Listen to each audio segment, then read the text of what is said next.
మరియ తల్లి దర్శన చరిత్ర 1846 సెప్టెంబర్ 19వ తేదీన ఫ్రాన్స్ దేశంలో పర్వతంలో లాస్లెట్ ఒక చిన్న గ్రామం పాపం వలన దేవుని నుండి దూరమై తమ బిడ్డల కోసం దుఃఖిస్తుంది. ఒకరోజు మ్యాక్సిమిన్ మెలనిన్ గొర్రెలు కాపుచుండగా వాళ్ళు భోజనం చేసి కళ్ళు తెరిచి చూడగా ఒక గొర్రె కనిపించదు. ఆ గొర్రె కోసం పర్వతం వెతుకుతుండగా ఒక రాయి మీద చేతులతో మొహము దాచుకొని ఒక స్త్రీ ఏడుస్తుంది. దాన్ని చూచి మ్యాక్సిమిన్ మెలనిన్ భయపడారు.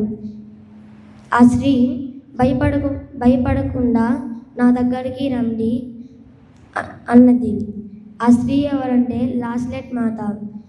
లాస్లెట్ మాత పిలవగానే పిల్లలిద్దరూ లాస్లెట్ మాత దగ్గరికి వెళ్ళారు. లాస్లెట్ మాత ఇద్దరుకు 9 సందేశాలు చెప్పింది.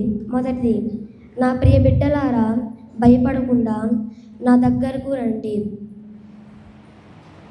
మీరు పశ్చాత్తాపంతో ప్రభు దగ్గరకు రాకపోతే నా కుమారుని ఆశీర్వాదాలు కోల్పోతారు. అంటే మనం దేవుడి దగ్గరికి వెళ్ళి పాపాలు ఒప్పుకోకపోతే దేవుడు ఆశీర్వాదాలు మనం కోల్పోతాము. మీరు ఎంత ప్రార్థించినా, ఎంత ప్రాయశ్చిత్తం చేసినా నా త్యాగం ముందు అది చాలా తక్కువ. లాస్లెట్ మాత వివాహము చేసుకొనక ముందే గర్భం ధరించింది.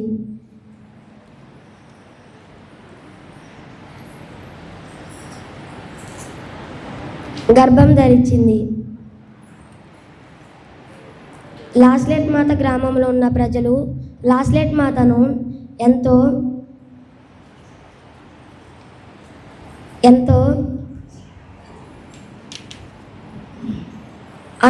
అవమానించారు.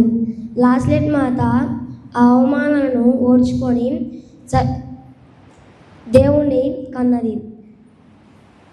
అందుకు మీ జీవితాన్ని ప్రార్థన సహితముగా ఉండాలని మలుచుకోండి.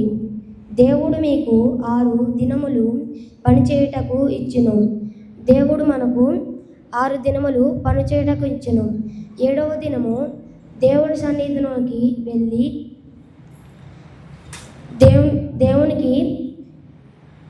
దేవుని కొరకు ప్రార్థన కేటాయించాలి. మీరు అట్లా చేయటలేదు. నేను మీకోసం ఎన్నో బాధలు అనుభవించుచున్నాను, మీరు వాటిని గుర్తించటలేదు. మరియం తల్లి ఎన్నో బాధలు అనుమానించింది, మనము వాటిని గుర్తించటలేదు. మీ పంటలు బాగా పండలేదంటే మీరే కారకులు, మీ పాప జీవితమే. మన పంటలు పండట్లేదంటే మనం చేసిన పాపములు సన్నిధిలోకి వచ్చి చెప్పకుండా ఉంటే మన పంటలు బాగా పండవు. మీరు మనస్తాప పొంది పశ్చాత్తాపంతో ప్రార్థన చేయనట్లే ఈ యొక్క రాళ్ళు మీకు ఆహారము పదాలుగా మారుతాయి. మనం బాగా ప్రార్థన చేస్తే మన కాడున్న రాళ్ళు కూడా మన ఆహార పదాలుగా మారుతాయి. ఉదయం రాత్రి వేళలో ప్రార్థన చేయవలెను. కనీసం పరలోక జపం, మందిరలోక జపం జపించును. మనం పొద్దున్నే లేచినప్పుడు ఒక మందిరలోక జపం, పరలోక జపం చెప్పాలి. నైటు పడుకునేటప్పుడు పరలోక జపం, మందిరలోక జపం చెప్పాలి. ఎక్కువ సమయం ఉంటే ఎక్కువగా ప్రార్థన చేయాలి. నా ప్రియ బిడ్డలారా, ఈ సువార్తను లోకమంతటా తెలియజేయము. మరియం తల్లి ఈ సువార్తను లోకమంతటా తెలియజేయమని చెప్పుచుంది.